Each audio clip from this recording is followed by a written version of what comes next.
सीधी बात है बंधुओं, हमारा उद्देश्य क्या है? बहुत स्पष्टता से सुनिएगा। कृष्ण प्राप्ति नहीं, सीधे 50वीं सीढ़ी चढ़ने की मत सोचा करो।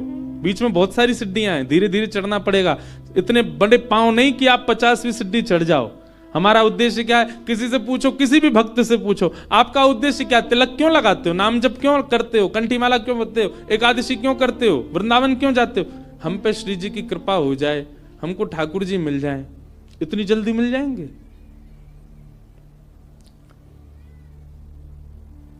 जैसे आप किसी मार्ग पर जाते हैं, जैसे मान लीजिए कि आप ऋषिकेश में बैठे हैं, तो निश्चित है कि बद्रीनाथ ही आते हैं बार बार। बद्रीनाथ जा रहे हो तो ऋषिकेश से आपका उद्देश्य बद्रीनाथ जाना ही है, पर बीच में कई ऐसे शहर पड़ेंगे, अगर आप कहीं भटकोगे तो आप उन शहरों का नाम पूछोगे, ना कि सीधा बद्रीनाथ। 300 किलोमीटर दूर का नाम थोड़ी लोगे। यहां से चलते समय आप पूछोगे, भैया शिवपुरी कितना दूर रह गया? शिवपुरी वहां जाओ, आगे से मुड़ोगे और शिवपुरी आ जाएगा। उससे आगे जाओ, श्रीनगर कितनी दूर है? ये देवप्रयाग कितना दूर है? यहां है देवप्रयाग। वहां के लिए रास्ता कैसे? आपके पड़ाव धीरे धीरे आगे बढ़ते हैं, सीधे ही बद्रीनाथ नहीं पहुंचा जाता। सनई सनई है। वैष्णव का पहला पड़ाव होना चाहिए प्रेम। किस लिए भजन कर रहा है? किस लिए कथा सुन रहा है? किस लिए वृंदावन जा रहा है? किस लिए गंगा जी का आश्रय ले रहा है? किस लिए कंठी पहनता है? किस लिए एकादशी करता है? मैं प्रेमी बनूं। पहले प्रेमी तो बनूं। पहला पड़ाव उसका प्रेम होना चाहिए। प्रेमी बनने का स्वभाव क्या? उसकी दृष्टि बदल जाए। अब वो सबको देख करके मुस्कुराता ही है। मैं ऐसे ऐसे प्रेमियों को भी जानता हूं जो किंचित बात विरह की सुन लें तो नेत्रों से आंसू गिरने लग जाते हैं। प्रेमी का ये स्वरूप हो जाता है कि उस बहुत जल्दी भाव में आ जाएगा, बहुत जल्दी भावुक हो जाएगा। हम होते हैं, हमारे आगे तो व्यक्ति गंगा जी में कूद जाए तो हमको विरह नहीं होता। प्रेमी व्यक्ति कैसा होगा? किंचित कोई भाव ऐसा देख लेगा ना, बहुत छोटा सा, कोई व्याकुल बैठा है, उस व्याकुलता को देख करके वो विरह में आ जाएगा। ये होता है प्रेमी का स्वरूप। आधुनिक भाषा में उसको कह देते हैं ये बहुत इमोशनल है, बहुत जल्दी इमोशनल हो जाता, बहुत जल्दी भावुक हो जाता है। संसार को देख करके भावुक हो रहा है। एक बात बताएं, भावुक व्यक्ति प्रेमी बहुत जल्दी बन सकता है। अगर किसी के अंदर भावुकता बहुत ज्यादा है ना, तो एक प्रकार से वो ये समझ ले कि उसको कई सीढ़ियां पहले से चढ़ा हुआ है। वो भावुक व्यक्ति बस प्रेम की ओर बढ़ जाए, प्रेमी और बन जाए, और अधिक प्रेम हो जाए, और वही प्रेम वृंदावन चंद से हो जाए उसका।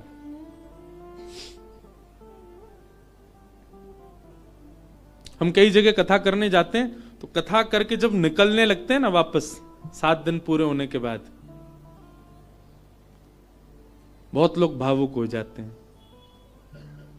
जिनके यहां रुकने का प्रसंग होता है वो लोग भावुक। एक जगह तो बहुत ही भयानक स्थिति हुई, मैं ही घबरा गया। एक जगह कथा थी, अब जगह का नाम तो नहीं लूंगा मैं, तो वहां जो यजमान थे, मुख्य यजमान, वो इतने भावुक, इतने भावुक, पहले दिन से ही रोने लग गए। मैंने क्यों, क्या हो गया? बोले अब 6 दिन रह गए, आप 6 दिन रहोगे बस, लाल जी के केवल 6 दिन दर्शन होंगे। दूसरे दिन और रोने लग गए। मैंने कि भैया तुम ऐसे मत करो, अभी तो कथा तो पूरी करनी है हमको। चौथे दिन सब का नाच रहे थे, नंद घन आनंद भयो, जो वो कोने में खड़े होकर रो रहे। बोले क्यों, क्या हो गया? 3 ही दिन रह गए अब बस।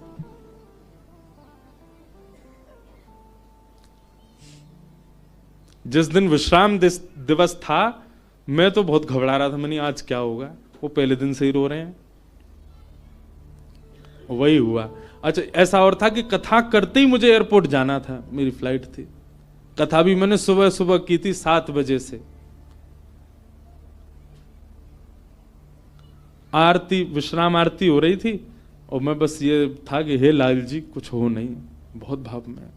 वही हुआ, आरती करते करते दोनों, पहले तो उनकी गृहिणी मूर्छित होकर गिर पड़ी, बेहोश ही हो गई, और फिर जो उनके पतिदेव थे उनको देख के वो भी हो गए। उसके पीछे बिल्कुल भी किंचित ही, हमको तो समझ में आया था नाटक, लेकिन नहीं, वास्तविक था। पानी वानी डाला भैया, उनका ब्लड प्रेशर वगैरह सब कम होता चला गया। एक कथा भी आती है, सुना है? एक महाराष्ट्र के राजा थे। उन राजा का एक ही बात उसके मन में चलती थी कि मेरे नगर में कोई साधु आ जाए, मेरे नगर में कोई संत आ जाए, मेरे नगर में कोई भक्त आ जाए। दुनिया में ऐश्वर्यवान व्यक्ति केवल इसकी प्रतीक्षा करता है कि मेरे पास धन बहुत आ जाए। वो इसकी प्रतीक्षा करते थे कि कोई भक्त, साधु, संत, विरक्त या वैष्णव दंपति या कोई कथा वक्ता कोई आ जाए मेरे नगर में, बस। ऐसी कृपा हुई, अयोध्या से कुछ लोग पंढरपुर दर्शन करने जा रहे थे और उन महात्मा के उन राजा के नगर में आ गए। नगर से होके पंढरपुर का रास्ता था, तो पंढरपुर की ओर जा रहे थे। शाम काल का समय हो गया। राजा को पता चली संतों की टोली आ रही है। वो तो ऐसा और था राजा, वो दूर दूर तक उसने अपने सैनिक लगा रखे थे। बोले आसपास के रस्तों से अगर कोई संत निकल के जा रहे हैं उनसे भी कहो यहां होके जाएं, हमारे नगर में होके जाएं। ऐसी भगवत प्रीति, भक्त प्रीति भी सबके हृदय में नहीं होती।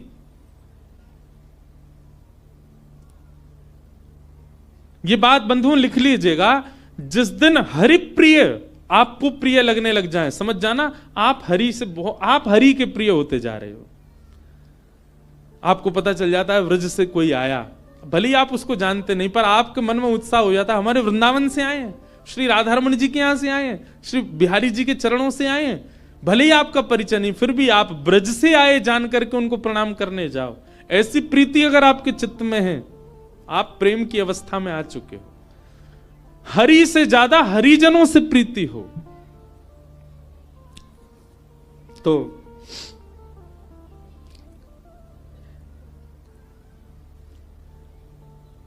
अयोध्या से संतों की टोली आई। रात में राजा ने खूब सुंदर उनका स्वागत किया, सबके लिए बढ़िया शिविर बनवाए, बढ़िया सबके लिए भोजन की व्यवस्था करी। सब साधु महात्मा बड़े प्रसन्न हो गए, बोले वाह भैया राजा, तेने तो हमारा दिल जीत लिया, क्या सुंदर व्यवस्था की, सब संतों के, सबके चरण धोए, सबको माला पहनाई, प्रसाद पवाया, सोने की उत्तम व्यवस्था। और राजा रात में सोने अपने महल में नहीं गया, वहीं बैठा शिविर के बाहर ही पूरे परिवार सहित, कि कोई संत कोई आज्ञा कर दें सेवा के लिए, हम उनकी सेवा करें। संतों ने दूसरे दिन उठ करके राजा से कहा, देखो हम तुम्हारी सेवा से इतने प्रसन्न हैं कि हम सबके मन में आया कि हम कम से कम 5 दिन तो यहां रुकें। राजा रोने लगा, बोले महाराज मेरे ऊपर बड़ी कृपा, आप रुकिए। 5 दिन पूर्ण हुए। सब संत बोले भैया हमको पंढरपुर जाना है, अब आप हमको आज्ञा दो। राजा बोला भगवान मैं अपनी एक बात निवेदित करूं। बोले क्या? 5 दिन बाद रामनवमी है, श्री राम जी का अद्भुत उत्सव है, आप लोग सब यहीं रुक जाएं, 5 दिन और रामनवमी करके चले जाएं। संत बोले भाई क्या बुराई है, इतनी अच्छी व्यवस्था राजा कर ही रहे हैं, वहीं बढ़िया कीर्तन भजन होने दो, सत्संग होने दो। 5 दिन रुक गए, सबने रामनवमी करी, अभिषेक किया राम जी का। रामनवमी पूर्ण करके सब अगले दिन संत महापुरुष बोले अब हमको आज्ञा दो, हम लोग सब चलें पंढरपुर। बोले महाराज नेक और रुक जाओ, हनुमान जयंती और आ रही है, हनुमान जन्मोत्सव, आप सब लोग रुके रहेंगे तो आप सबके सानिध्य में, हमको तो कुछ आता नहीं, हम हनुमान जी का जन्मोत्सव करेंगे। अब वो सेवा इतनी अच्छी कर रखी थी कि कुछ संत तो बेचारे उसके पक्ष में रहते थे, बोले रुक ही जाओ, बढ़िया व्यवस्था तो करी रखी है। रुक गए, हनुमान जन्मोत्सव तक सब लोग रुक गए, सब लोगों ने हनुमान जी का जन्मोत्सव मनाया। संत महापुरुष कहने लगे, बोले भैया अब हमको आज्ञा दे दो, अब हम लोग चलें। बोले महाराज उसके बाद में फिर कोई और उत्सव आ रहा था 15 दिन बाद, उसका नाम ले दिया। बोले वो किए बिना तो आप कैसे जाओगे, कहां आपको व्यवस्था ही नहीं मिलेगी, मेरे यहां हो जाएगा। 15 दिन और रुक गए, फिर जाने लग गए। बोले महाराज गंगा दशहरा आने वाला है, आप सब लोग कहां, गंगा जी तो मिलेंगे, मैं गंगा जल मंगवाऊंगा ना अपने सैनिकों को भेज करके, यहीं आप सब लोगों के लिए सूक्ष्म गंगा प्रकट करवा दूंगा। फिर रुक गए, गंगा दशहरा हो गए। सब करते करते करते महाराज जेठ का महीना निकल गया। कब आए थे? रामनवमी पे आए थे, तब से जेठ आ गई। जेठ के बाद अब फिर जन्माष्टमी राधाष्टमी के उत्सव आ गए। वो उत्सवों के बहाने दे दे करके संतों को रोक लें। महाराज अब तो चातुर्मास करना पड़ेगा आपको, चातुर्मास प्रारंभ, कहां जाओगे, यहीं कर लो। चातुर्मास करवा दिया। चातुर्मास के बाद कार्तिक का महीना आ गया, कार्तिक में तो मैं जाने नहीं दूंगा आप लोगों को। दिवाली होली ये तो यहीं करनी पड़े, होली आ रही है, होली पे तो सब संग रहेंगे। करते करते फिर से रामनवमी आ गई। संत जनों ने चरण पकड़े, बोले राजन अब तो जान दो हम। संत तो राजा बोले एक काम करो, क्या बाल भोग करके चले जाओ, कुछ नहीं तो सुबह का बाल भोग तो ले लीजिए। बोले ठीक है। अब बाल भोग भाग पा करके तैयार हुए ही थे, बोले बाल भोग पा लिया सब। बोले देखे ना कढ़ाई चढ़ गई है, राजभोग बनना है, राजभोग तो पा जाओ। संत बोले जे नहीं हिलने देगा हमको। बोले देखो ये सब अनादर हो जाएगा, इतनी पूड़ी कचौड़ी सब्जी बन रही है, इनको तो पा जाओ। यहां राजभोग पाने लगे, एक संत ने घूम के देखा तो वहां रात के ब्यारू भोग भी बनने शुरू हो गए थे। बोले ब्यारू करके जाने देगा। अंत तो गत्वा उस राजा की स्थिति ऐसी हो गई, जब संत लोग हट में आ गए कि नहीं हम तो जाएंगे, राजा के यहां से उस क्षेत्र से जैसे ही बाहर निकले, तब तक तो राजा रो रहा था, संतों के जाते ही राजा अचेत हो गया, प्राण निकल गए उसके। मैं संतों के बगैर कैसे रहूं? हम इस स्थिति में हम तो कभी आ ही नहीं सकते। खैर सुन लीजिए, बस हमारे यहां तो 4 दिन रुक जाए तो कब जाएंगे ये बला, बैठ गए हमारे घर में आके। सब तरीके के लोग होते हैं। अब तो लोग हमको बहुत प्रेम करने लग गए, जब हमको कोई जानता नहीं था तब हमने भी ऐसे घरों में रुके हैं। पर सत्य बात है बंधुओं, ठाकुर जी से प्रेम तो सबको हो जाता है, पर हरिजनों से जिसको प्रेम हो जाए, समझ जाओ कि उसको ठाकुर जी से, वो अब प्रेम की अवस्था में आ चुका है। जिसको हरिजन प्रिय लगने लग जाए, हरि के जन प्रिय लगने लग जाए। आप लोग किया करो, कभी एयरपोर्ट, रेलवे स्टेशन, कभी अनजान स्थान पर कोई तिलक मात्र लगाया घूम रहा हो, उसको भी जय सिया राम, जय श्री कृष्ण।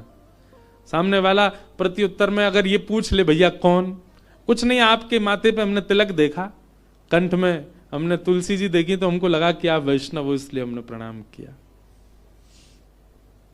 ऐसा स्वभाव।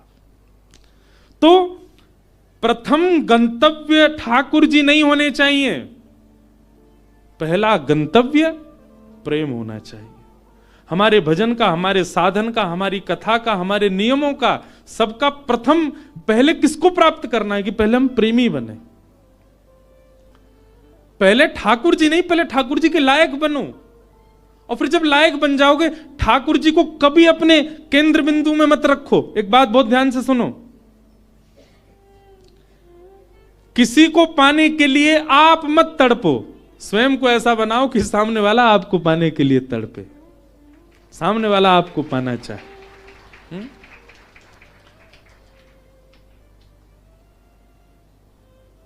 पिक्चरों में ऐसे दिखाते हैं ना कि कोई प्रेम करता था किसी कन्या से और उसको सीधे तो पानी पाया, तो खुद इतना बढ़िया पढ़ लिख करके बड़ा मजिस्ट्रेट बन गया महाराज, आगे पुलिस पीछे पुलिस, अब वो छोरी डोल रही है वाकू पावे को, इससे मेरा ब्याह हो। ठीक वैसे ही ये बात शास्त्रीय है कि ठाकुर जी को पाने के लिए आप केंद्र बिंदु ठाकुर जी को मत रखो चित्त में कि उनको मुझे प्राप्त करना है। ठाकुर जी को जो जो प्रिय है वो सारे गुण मेरे भीतर आ जाएं ताकि ठाकुर जी को मैं प्रिय लगूं। आप पीछे मत पड़ो उनके, स्वयं को ऐसा बनाओ कि ठाकुर जी पीछे पड़े आपके। श्रीमद् वल्लभाचार्य जी के चरित्र में आता है कि, बहुत ध्यान से सुनिएगा, श्रीनाथ जी जब प्रकट हुए ना, तो पहले श्रीनाथ जी की भुजा प्रकट हुई, और भुजा प्रकट होने के बाद में सद्दू पानी की गैया रोज जाती थी, अपना संपूर्ण दुग्ध वहीं बहा करके आ जाती थी। तो सद्दू पानी ने देखा मेरी गैया कहां जाती है, जाकर के देखा तो गिरिराज शिला में केवल भुजा निकली हुई है। सद्दू पानी ने जब पूरा बाहर निकाला तो श्रीनाथ जी प्रकट हो गए इसी कलिकाल में।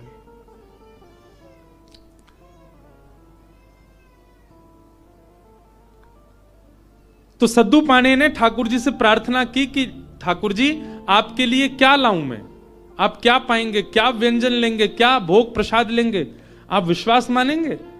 हमारे श्रीजी बाबा श्रीनाथ जी, उन्होंने कहा, बोले हे सद्दू पाणे, जब तक मेरे श्रीमद वल्लभाचार्य जी नहीं आएंगे तब तक मैं केवल दूध पीऊंगा। ठाकुर जी ने पयोव्रत किया। भक्त भगवान के लिए व्रत करता है, पर ठाकुर जी ने व्रत किया कि जब तक वल्लभाचार्य जी नहीं आएंगे मैं केवल दूध पीऊंगा। श्रीनाथ जी जो आजकल उदयपुर के पास नाथद्वार में विराज रहे हैं, जब ये गिरिराज जी में प्रकट हुए तब की लीला है। इस बार हमारे लाल जी का उत्सव नाथद्वारा में ही है, श्रीनाथ जी में, 11 से 17 जनवरी। बाद में एक अजब कुमारी नाम की एक भक्ता हुई थी, उसके लिए ठाकुर जी उदयपुर चले गए, उदयपुर के पास नाथद्वारा में। प्रकट तो आप गिरिराज जी में ही हुए थे। तो ठाकुर जी कितने वर्षों तक केवल दूध पी करके रहे। एक दिन अपनी समस्त शिष्य मंडलियों के साथ श्रीमद वल्लभाचार्य जी महाराज जब गोवर्धन पधारे, पूरे ब्रज में हल्ला हो गया, कोई बहुत बड़े आचार्य आए हैं, बोले नाम क्या, बोले वल्लभाचार्य। जब ये नाम सद्दू पाणे के कान में पड़ा, ब्रजवासी सद्दू पाणे दौड़े दौड़े गए और वल्लभाचार्य जी के चरणों में निवेदन करके रोने लगे। वल्लभाचार्य जी बोले रो क्यों रहे हो? बोले नाथ, भक्त को व्रत करते देखा है मैंने, पर इस जन्म में मैंने भगवान को व्रत करते हुए भी देखा है। हमारे इस गिरी कंदरा से साक्षात गोवर्धन नाथ जी का स्वरूप श्रीनाथ जी प्रकट हुए। मेरी गैया को दूध नित्य पियो करते, मैंने उनसे निवेदन किया कि आपको कहा भोग धराऊं। समोसे बोले मैं तो दूध ही पीऊंगा। मैंने कि कब तक दूध पियोगे? बोले जब तक वल्लभाचार्य जी नहीं आएंगे तब तक दूध ही पीऊंगा। भक्त ठाकुर की प्रतीक्षा करे, ये तो सुनोगे हो, पर ठाकुर भक्त की प्रतीक्षा कर रहे हैं। हे नाथ, मेरी आपसे प्रार्थना, जल्दी मिलो ठाकुर जी से और जल्दी अन्न पवाओ ठाकुर जी को। श्रीमद वल्लभाचार्य, आप सबने चित्र देखा होगा निश्चित ही, अगर कोई श्रीनाथ जी से या हमारे गोवर्धन नाथ जी से परिचित है, वल्लभाचार्य जी के भाव में है। सद्दू पाणे ने आवाज लगाई, लालन, हे श्रीजी बाबा देखो श्रीमद वल्लभाचार्य पधारे हैं। और ऊपर से नन्हे से गोपाल जी, 4 वर्ष की अवस्था के गोपाल जी, 2-4 दतुइयां निकली हैं बस, गोल मटोल लाला, घुंघराले केश हैं, वही श्रीनाथ जी। ऊपर गिरी कंदरा से नीचे देखते हैं श्रीमद वल्लभाचार्य जी को, वल्लभाचार्य जी ऊपर देखते हैं ठाकुर जी को, और दौड़े वहां से ठाकुर जी, यहां से वल्लभाचार्य जी, और मध्य गोवर्धन में दोनों ने गाढ़ आलिंगन किया एक दूसरे का। ये चित्र देखा होगा आपने वल्लभाचार्य जी, और नहीं देखा हो तो गूगल पे देखना, वल्लभाचार्य जी श्रीनाथ जी मिलन पिक्चर, ऐसे ठाकुर जी ने आलिंगन कर रखा वल्लभाचार्य जी को, नेत्रों से आंसू गिर रहे हैं। वल्लभाचार्य जी बोले ठाकुर जी आप क्यों इतने श्रम में रहे, कुछ पाया नहीं? तो वल्लभाचार्य जी महाराज ने अन्नकूट बनवाया ठाकुर जी के लिए, 56 भोग तैयार करवाए, और श्री जतिपुरा में, गोवर्धन के जतिपुरा में, वहां श्रीमद वल्लभाचार्य जी ने श्रीनाथ जी का अन्नकूट किया, 56 भोग पवाए, ठाकुर जी का अन्नप्राशन हुआ। मतलब इतने वर्ष बाद ठाकुर जी ने अपना पयोव्रत, दूध का जो व्रत था वो छोड़ के अन्न ग्रहण किया। किसके लिए? अपने एक भक्त के लिए। तो भैया केंद्र बिंदु में ठाकुर जी नहीं, केंद्र बिंदु में प्रेम लाओ। आपके केंद्र बिंदु में प्रेम आ गया और प्रेम आपके चित्त में आ गया तो आप ठाकुर जी के केंद्र बिंदु में रहोगे, ना कि ठाकुर जी आपके केंद्र बिंदु में। स्वयं को निर्माण ऐसो करो, कथा सुन के, संत संग करके, सत्संग करके, वैष्णव संग करके, भजन करके, कीर्तन करके, कि ठाकुर जी आपकी प्राप्ति के लिए विचरण कर रहे हैं, कि जे मोह को मिले कैसे भी।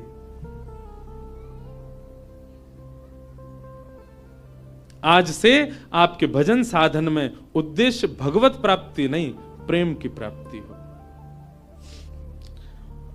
कि भवतानुदित प्रायम यशो भगवतो मलम ये नैवासौ न तुष्येत मन्ये तद्दर्शनम खिलम। नारद जी महाराज वेद व्यास जी से कहते हैं, व्यास जी आपने भागवत जी की रचना की, उसमें ज्ञान, उसमें वैराग्य, उसमें सब कुछ आपने प्रस्तुत किया, पर आपने प्रेम को नहीं प्रस्तुत किया, इसलिए आपका हृदय अशांत है। आपके ग्रंथों को, पुराणों को सुनकर के व्यक्ति धार्मिक बन जाएगा, व्यक्ति वैरागी बन जाएगा, पर आपके ग्रंथों को पढ़ के व्यक्ति प्रेमी नहीं बन पाएगा। इसीलिए आपका हृदय अशांत है, आपको कहीं ना कहीं अपूर्णता लगती है अपनी क्रिया में। इसलिए मेरी प्रार्थना कि अब आप ठाकुर जी के प्रेम स्वभाव का वर्णन करो, जिससे पढ़ने वाला व्यक्ति प्रेमी बन सके। वेद व्यास जी महाराज ने निवेदन किया, उसके लिए मुझे क्या करना पड़ेगा? बोले समाधि लगा करके भगवान के प्रेम स्वरूप का चिंतन करो।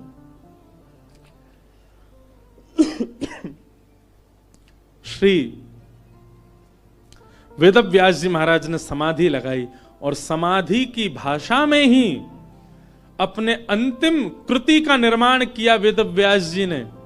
इसी ब्रह्म नदी में, इसी हिमालय की पर्वतों पर वेद व्यास जी ने ऐसी रचना की जिसको सुनकर पढ़कर के मानव प्रेम का अधिकारी बन जाता है, ठाकुर जी का अधिकारी बन जाता है। और उस संहिता का नाम है श्रीमद् भागवत महापुराण। बोलो भागवत महापुराण की जय। ये प्रेम संहिता है।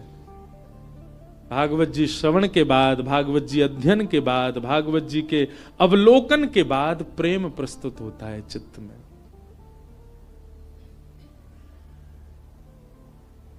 प्रेम। वेद व्यास जी महाराज ने उस प्रेम का भाव लिखा, वही भागवत है। बंधुओं, आपको अगर अपनी कृति से, कई लोगों को अपने जीवन से भी बहुत अपूर्णता का अनुभव होता है। हम आपको एक बात बता रहे हैं, बहुत सावधानी से सुनो। अपने कर्म से, अपने जीवन से, अपने संबंध से कई लोगों का मन बहुत जल्दी उचट जाता है। कई लोगों को अपना जीवन भी अच्छा नहीं लगता। क्यों? केवल प्रेम नहीं है आपके जीवन में। आप भागवत जी का आश्रय लीजिए और भागवत जी का आश्रय लेकर के आप प्रेम जीवन में ले आइए, आपको सब कुछ अच्छा लगने लगेगा। एक बात बता रहे हैं, प्रेमी व्यक्ति का स्वभाव ऐसा हो जाता है कि वो अव्यवस्था में भी प्रसन्न रहने लगता है। अप्रेमी व्यक्ति का स्वभाव कैसा होता है?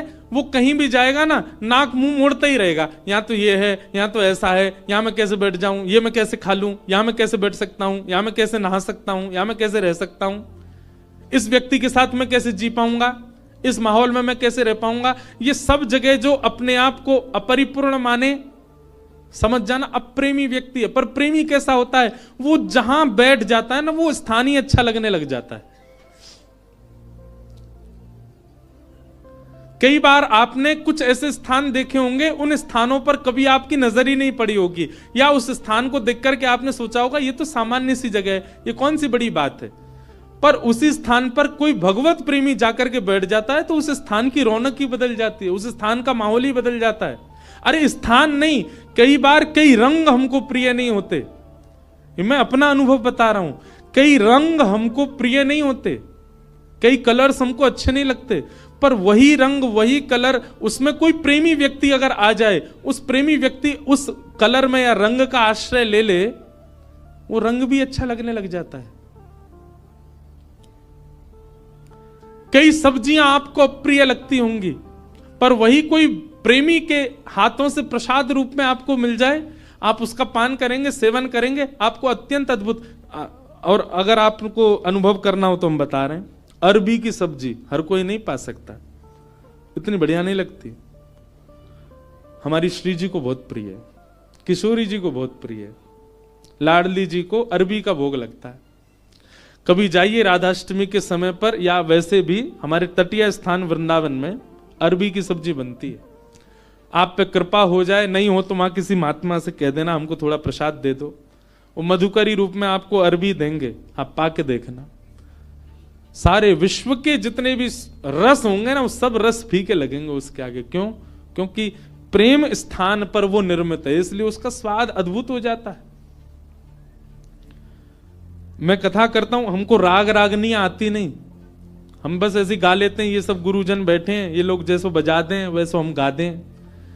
कई राग ऐसे हैं, उनको पहले मैं जब सुनता था ना तो मेरा मन बड़ा उच्चाटित सा हो जाता था कि ये कैसे गाएंगे, ये तो बड़ा विचित्र सा राग है। आज वही राग में हम कथा भी कर देते हैं। क्यों? क्योंकि जब प्रेम मिल जाता है, प्रेम एक ऐसा सब्सटेंस है, प्रेम एक ऐसा क्या बोले वो, केमिकल बोले, सब्सटेंस बोले, क्या बोले, वो एक ऐसी वस्तु है, वो जहां मिल जाएगी वो सब प्रिय लगने लग जाएगा। वो प्रेम कहलाता है। प्रेम का मतलब केवल स्त्री पुरुष का प्रेम मत समझा कीजिए आप। कोई प्रिय लगने लग जाए वो नहीं, सब कुछ प्रिय लगने लग जाए, वो प्रेम है। वास्तविक प्रेमी आप अपने आप को ऐसे नहीं मान सकते, उसके लिए नस काट रहे घूम रहे हैं, हॉस्पिटल में भर्ती है गए, वो क्या बता रहे हैं, बोले भाई टैग लग गया इसके ऊपर, काय का, बोले प्रेमी है। आप इस प्रकार प्रेम की अवहेलना मत करो, प्रेम की निंदा मत करो।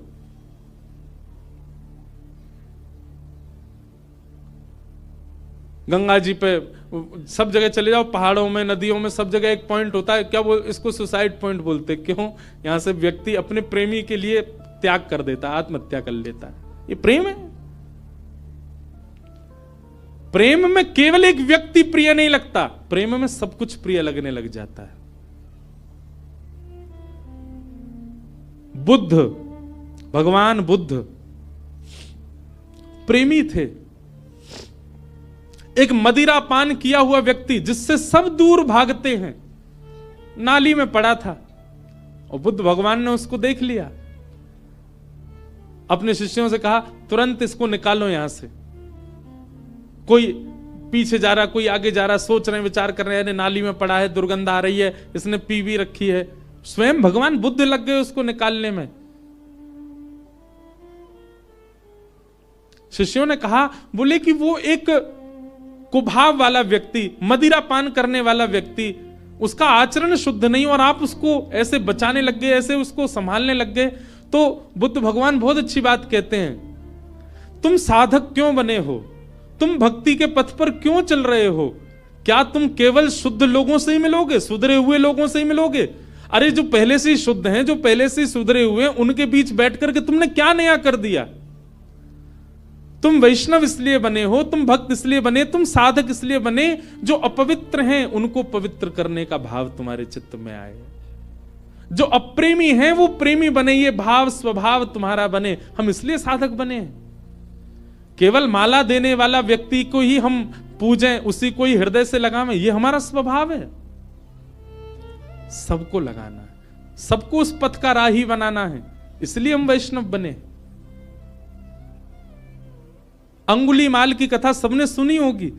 एक राक्षस था, मानव था पर राक्षस के स्वभाव का था।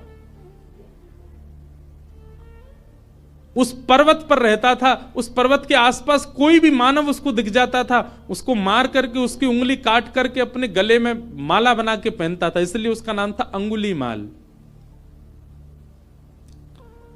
इतनी सारी उंगलियों की माला उसने पहन रखी थी, उसका रूप देखते ही भाग जाते थे लोग। भगवान बुद्ध जा रहे थे और जैसे ही मार्ग पर जाने लगे तो एक गांव पड़ा। गांव के लोगों ने कहा, भगवान आप सीधे ना जाकर के थोड़ा दाएं होकर के जाइएगा। क्यों? सीधे जाएंगे तो आगे एक पर्वत पर अंगुली माल रहता है, वो लोगों को मार के उनकी उंगली काट के अपने गले में पहन लेता है। भगवान बुद्ध बोले उसके पीछे कारण, बोले वो अपना बल बताना चाहता है, देखो मैंने इतने लोग मार दिए, इतनी उंगलियां मत, इतने लोग, इतना बल है मेरे पास।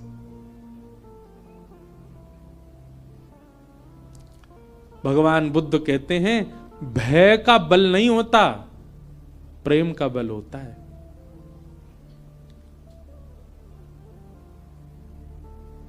भय से जो अपने बल को आपके चित्त में प्रतिष्ठित करे वो बहुत लंबे समय तक नहीं रह सकता, लेकिन प्रेम से अपने आप को आपके चित्त में जो अवस्थित करे वो मरते दम तक आपके चित्त में रहेगा।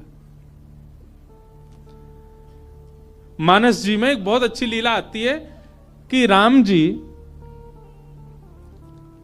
वन में विचरण करते थे और जब भूख लगती थी ना तो किसी के यहां से, किसी के घर से या किसी नगर से लक्ष्मण जी सामग्री ले आते थे, जानकी जी बनाती, राम जी पाते थे।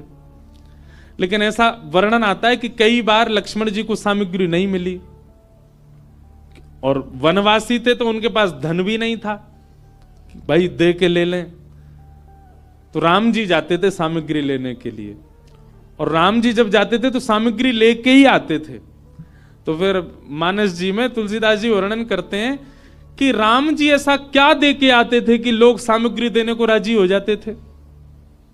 राम जी के पास कुछ था तो था नहीं, ना तो धन था, ना वैभव था, ना कुछ रुपया थे, क्या देते थे राम जी।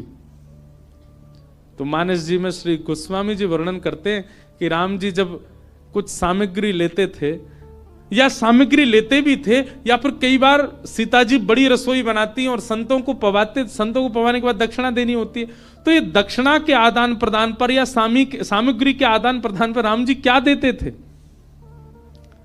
तो गोस्वामी जी वर्णन करते हैं, बोले कुछ नहीं, राम जी मंद मंद मुस्कुरा देते थे, उनकी मुस्कान ही सबसे बड़ी दक्षिणा थी। उसको लेकर के व्यक्ति कहते तुम तो भैया सब कुछ ले जाओ हमारा, बस ये मुस्कुराते रहो, तुम्हारी मुस्कान ही सब बढ़िया। मतलब संतों को प्रसाद पवा के राम जी सामने बैठ करके दक्षिणा रूप में मुस्का देते थे। संत बोलते बस मिल गई हमारी दक्षिणा। जहां जहां से सामग्री लाते वहां मुस्का देते थे। प्रेम, और वो प्रेम का बल ऐसा व्यवस्थित किया राम जी ने कि मरते दम तक कोई नहीं भूल पाया। और रावण का भी बल प्रतिष्ठित था, पर रावण का भय का बल था। बल भय का नहीं होता, बल प्रेम का होता है।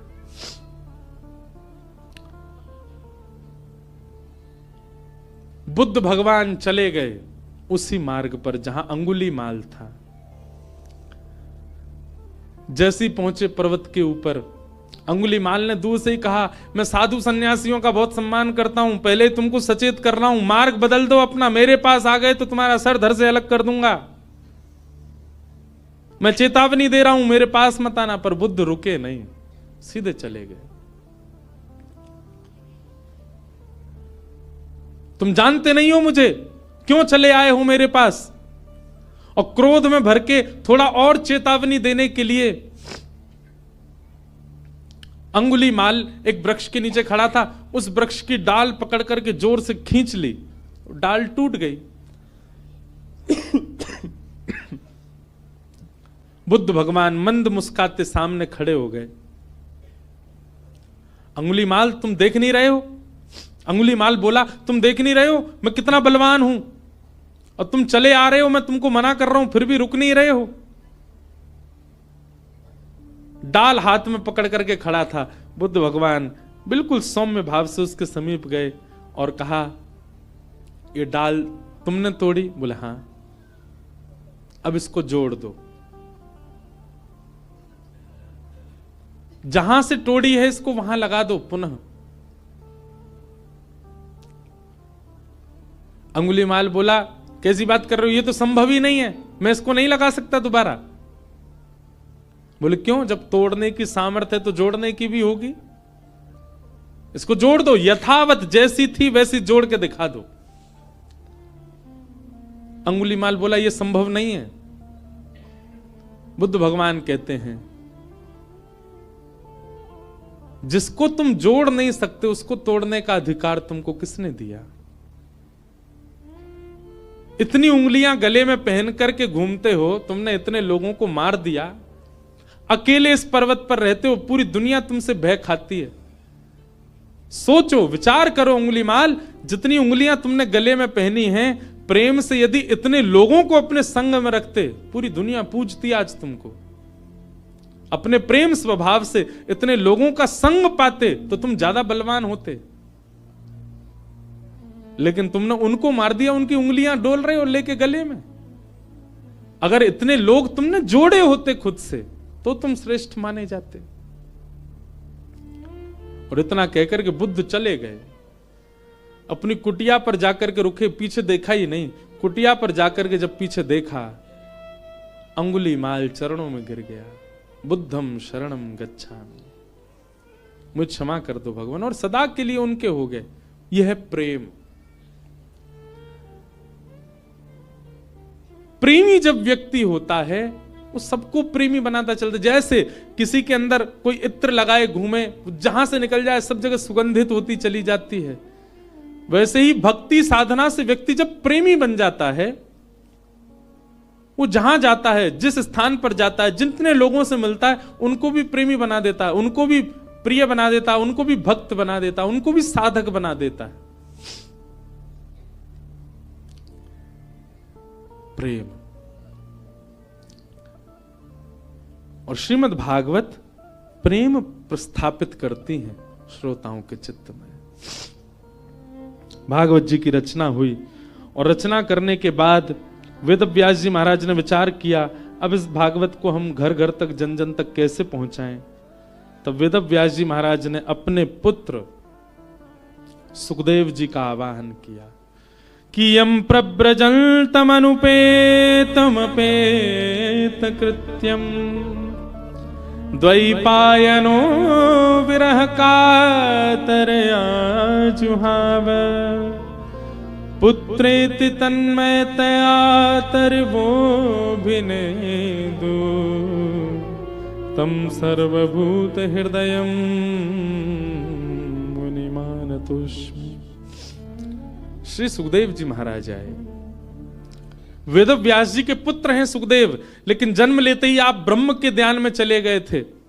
लेकिन श्री व्यास जी ने भागवत के श्लोक जब इनको सुनाए तो ब्रह्म ध्यान छोड़कर के भागवत जी की सन्निधि में आ गए और कहा, मैं तो निर्गुण निराकार ब्रह्म की उपासना कर रहा था, पर मुझे अब सगुण साकार में मन लग गया है, मुझे इन्हीं की आराधना करनी है।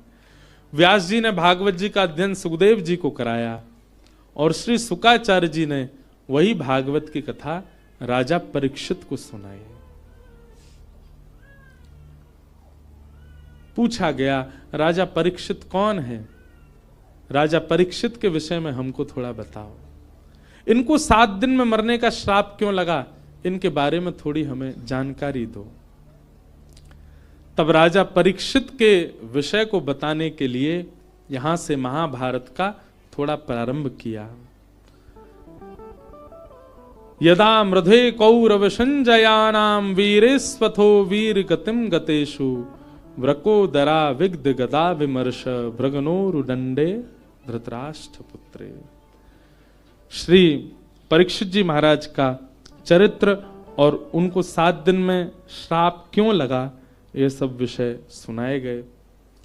अब इस विषय में अगर प्रवेश करें तो पूरा महाभारत का प्रसंग कहना पड़े, इसलिए कल बंधुओं ठाकुर जी का जन्मोत्सव है कथा में, क्योंकि कल चतुर्थ दिवस है।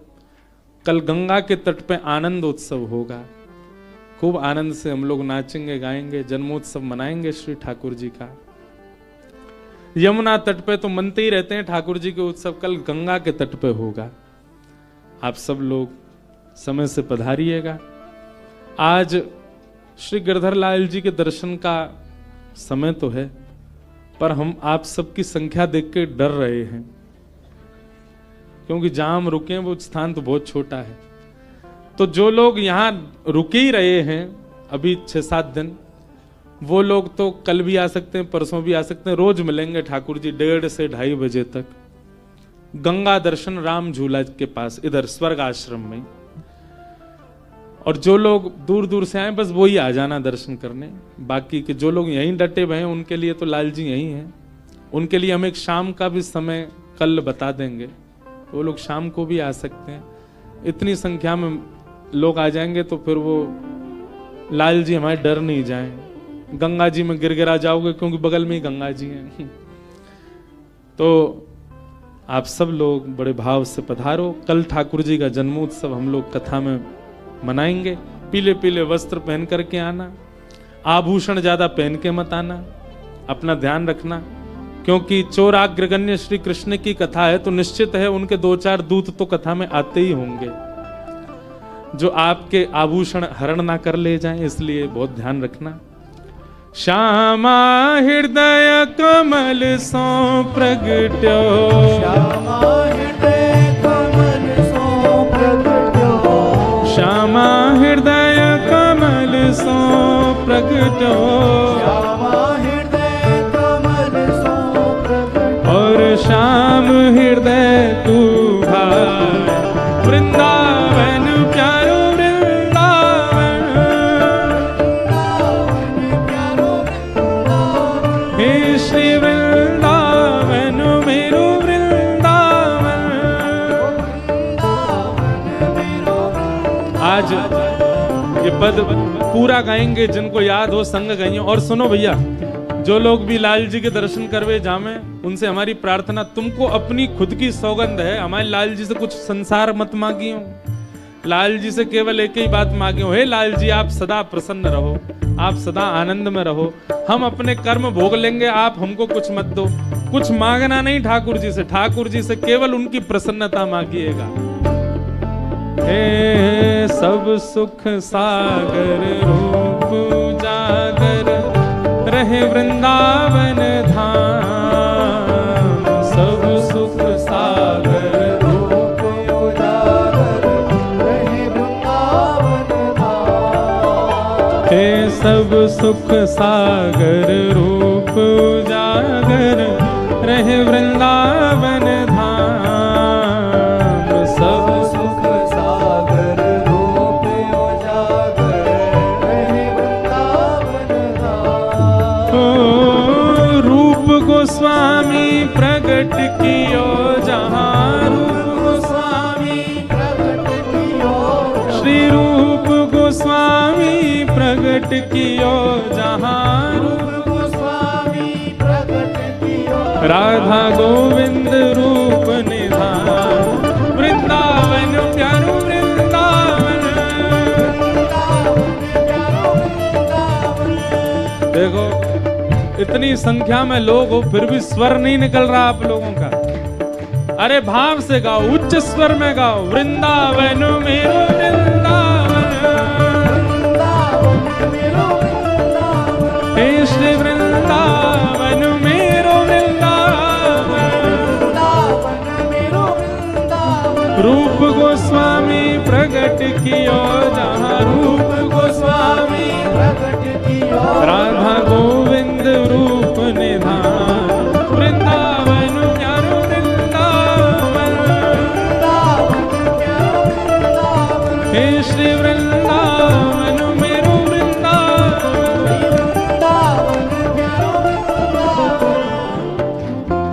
विहरत निस दिन कुंज गलन में, ब्रज जन मन सुख धाम, विहरत निस दिन कुंज गलन में, ब्रज जन मन सुख धाम। हाँ प्यारो ब्रज जन मन सुख धाम, प्यारो ब्रज जन मन सुख धाम। हे मदन मोहन को रूप निरख के, मदन मोहन को श्री मदन मोहन को रूप निरख के, मदन मोहन को रूप निरख हे सनातन बलि बलि जाए, वृंदावन प्यारो वृंदावन, हे श्री वृंदावन मेरो वृंदावन।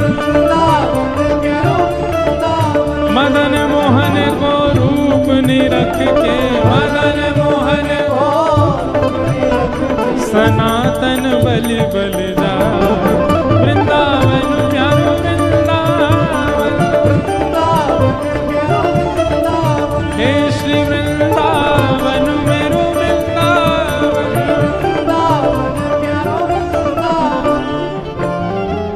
गोपी ग्वाल सब ही और धारे, प्यारो गोपी नाम, गोपी ग्वाल सब ही और धारे, प्यारो गोपी नाथ। हाँ प्यारो प्यारो गोपीनाथ, प्यारो प्यारो गोपी नाथ। हे मधु पंडित जिन कंठ लगायो, मधु पंडित जिन कंठ लगायो, श्री मधु पंडित जिन कंठ लगायो, मधु पंडित जिन कंठ लगायो। ओ जहाँ है रही जय जयकार, वृंदावन मेरो वृंदावन,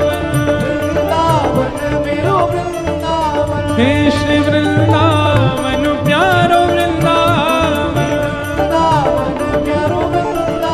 मधु पंडित जिन कंठ लगाओ, मधु पंडित और है रही जय जयकार। वृंदावन प्यारो वृंदावन, हे श्री वृंदावन प्यारो वृंदावन। श्री गोपाल भट्ट जो के हृदय वेदना प्रगट्यो शालिग्राम। गोपाल भट्ट जो की हृदय वेदना प्रगट्यो शालिग्राम। श्री गोपाल भट्ट जो के हृदय वेदना प्रगट्यो शालिग्राम। गोपाल भट्ट जो की हृदय वेदना प्रगट्यो शालिग्राम। हे रूप सुधा को खान हमारो, रूप सुधा को खान हमारो, रूप सुधा को खान हमारो, सुधा को खान हमारो। श्री वृंदावन में सबते प्यारो, वृंदावन में सबसे प्यारो। हे श्री राधा रमण जुलाल। वृंदावन मेरो वृंदावन, वृंदावन प्यारो वृंदावन। हे श्री वृंदावन मेरो वृंदावन। वृंदावन मेरो वृंदावन। रूप सुधा को खान हमारो, सुधा को खान हमारो। श्री वृंदावन में सबते न्यारो। वृंदावन में सबसे न्यारो। श्री राधा रमण जुलाल। वृंदावन प्यारो वृंदावन, वृंदावन प्यारो वृंदावन। हे श्री वृंदावन मेरो वृंदावन। वृंदावन मेरो वृंदावन। जय जय राधा रमण मेरो राधा रमण, राधा रमण मेरो राधा रमण। ओ मेरो राधा रमण प्यारो राधा रमण, राधा रमण प्यारो राधा रमण। ओ मेरो राधा रमण प्यारो राधा रमण, राधा रमण प्यारो राधा रमण। ओ मेरो राधा रमण प्यारो राधा, मेरो राधा रमण प्यारो राधा रमण। आतुर हित हरि वंश पुकारो, श्री राधा राधा नाम। आतुर हित हरि वंश पुकारो राधा राधा। अभी यहाँ कथा 12 को विश्राम करके श्री वृंदावन के मदन टेर में 14 तारीख को सुबह 9 बजे से श्री हितरवंश महाप्रभु का चरित्र हम एक दिन सुनाएंगे। जो लोग भी वृंदावन पहुंच रहे हो 14 तारीख को मदन टेर आना, जहां श्री राधा वल्लभ जी पहली बार विराजे वृंदावन आकर के। मदन टेर यमुना तट आयो, मदन टेर यमुना तट आयो। सघन कुंज वृंदावन आयो। सघन कुंज वृंदावन आयो। हे मदन टेर यमुना तट आयो, मदन टेर यमुना तट आयो। सघन कुंज वृंदावन आयो। सघन कुंज भुजा उठा के वृंदावन आयो। ओ प्यारो राधा वल्लभ लाल। वृंदावन मेरो वृंदावन, वृंदावन मेरो वृंदावन। हे श्री वृंदावन मेरो वृंदावन। वृंदावन मेरो वृंदावन। सघन कुंज यमुना तट आयो, सघन कुंज यमुना तट आयो। मदन टेर वृंदावन आयो, मदन टेर वृंदावन आयो। ओ प्यारो राधा वल्लभ लाल। वृंदावन मेरो वृंदावन, वृंदावन मेरो वृंदावन। हे श्री वृंदावन प्यारो वृंदावन। श्री वृंदावन प्यारो वृंदावन। जुगल किशोर को लाड़ लड़ायो, नवल कुंज ही अमान। युगल किशोर को लाड़ लड़ायो धवल कुंज ही माँ। हे कुलजन कुलजन की रज धारे कुलजन कुंजन की रजधारी कुलजन कुलजन की रज धारे कुंजन की रजधारी। ओ हरि व्यास युगल यशोगार वृंदावन मेरो वृंदावन वृंदावन मेरो वृंदावन हे श्री वृंदावन प्यारो वृंदावन। वृंदावन प्यारो देखो वृंदावन। वैसे तो अधिकतर सबको पता है कि हम लोग क्या गा रहे हैं, वृंदावन के 7 निधियों को प्रणाम कर रहे हैं। वैसे सबको पता है, जिनको नहीं पता हम उनको बता रहे हैं। हमारे वृंदावन के प्रथम ठाकुर कौन है? बोलो, श्री गोविंद देव। वृंदावन के दूसरे ठाकुर श्री मदन मोहन, तीसरे ठाकुर श्री गोपीनाथ, चौथे ठाकुर श्री राधा रमण, पांचवें ठाकुर श्री राधा वल्लभ और छठवें ठाकुर जिनको अभी हम गा रहे हैं श्री जुगल किशोर और 7वें ठाकुर श्री कुंज बिहारी लाल। तो इन 7 को हम प्रणाम कर, जिनको नहीं पता हम उनको बता रहे हैं। अभी जुगल किशोर जी को प्रणाम कर रहे हैं। कुंजन कुंजन की रज धारे कुंजन कुंजन की रजधारी हरि व्यास युगल यशगार वृंदावन मेरो वृंदावन वृंदावन मेरो वृंदावन हे श्री वृंदावन प्यारो वृंदावन। वृंदावन प्यारो वृंदावन। हमारे ब्रज वृंदावन के 7वें ठाकुर जिनके जन्मोत्सव पर इस कथा का प्रारंभ हुआ, बोलो वृंदावन बिहारी लाल। भुवन चतुर्दश की सुंदरता निधिवन करत बिहार।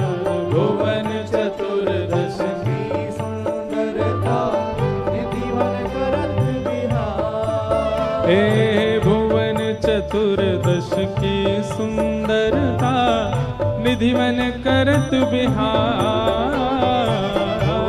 चतुर्दश की सुंदरता निधिवन करत बिहार। हे श्यामा प्यारी कुंज बिहारी श्यामा प्यारी कुंज बिहारी श्यामा प्यारी बांके बिहारी श्यामा प्यारी बांके बिहारी। और जय जय श्री हरिदास वृंदावन मेरो वृंदावन। वृंदावन मेरो वृंदावन हे श्री वृंदावन प्यारो वृंदावन। वृंदावन प्यारो वृंदावन। श्यामा प्यारी कुंज बिहारी श्यामा प्यारी कुंज बिहारी और जय जय श्री हरिदास वृंदावन मेरो वृंदावन। वृंदावन मेरो वृंदावन हे श्री वृंदावन मेरो वृंदावन। वृंदावन मेरो वृंदावन। जिनकी कृपा से यह रस प्रकट वृंदावन अभिराम। जिनकी कृपा से यह रस प्रकट वृंदावन अभिराम। हे जिनकी कृपा से यह रस प्रकट वृंदावन अभिराम। जिनकी कृपा से यह रस प्रकटो वृंदावन अभिराम। हे सप्तनिधिन को ही उजियारो सप्तनिधिन को ही उजियारो यह आनंद करवावे वारो यह आनंद करवावे वारो। इंद्र ईश इंद्रेश दुलारो इंद्र ईश इंद्रेश दुलारो हम सबको मिलवावे वारो हम सबको भुजा उठा के हमारो गिरधर लाल वृंदावन प्यारो वृंदावन। वृंदावन प्यारो वृंदावन हे श्री वृंदावन मेरो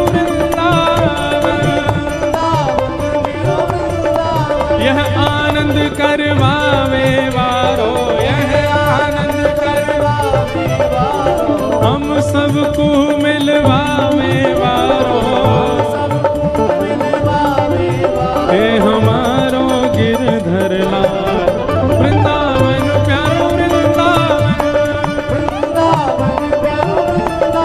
हे श्री वृंदावन मेरो वृंदावन। भुजा उठाओ दोनों और लगाओ ताकत पूरी। जो सबसे ऊंचा जाएगा वही को मिलेगी माला मंच से। जय राधे राधे श्री राधे राधे, जय राधे राधे श्री राधे राधे, जय राधे राधे श्री राधे राधे। यहाँ वो सबसे पीछे लाला वो लगे लंबो ही दिखे। हाँ आ जाओ आपके बगल वाले, हाँ आप आओ जो उछले थे अभी लास्ट में, नहीं वो पीछे आ रहे हैं। हाँ इनको आने दो, ये पीछे जो आ रहे हैं पतले से, हाँ इन्हीं को बुला। जय, और ये लाली छोटी वाली आओ। जय राधे राधे श्री राधे राधे, वृष भानु दुलारी श्री कृष्ण प्यारी, बरसाने वारी विश्वभानु दुलारी।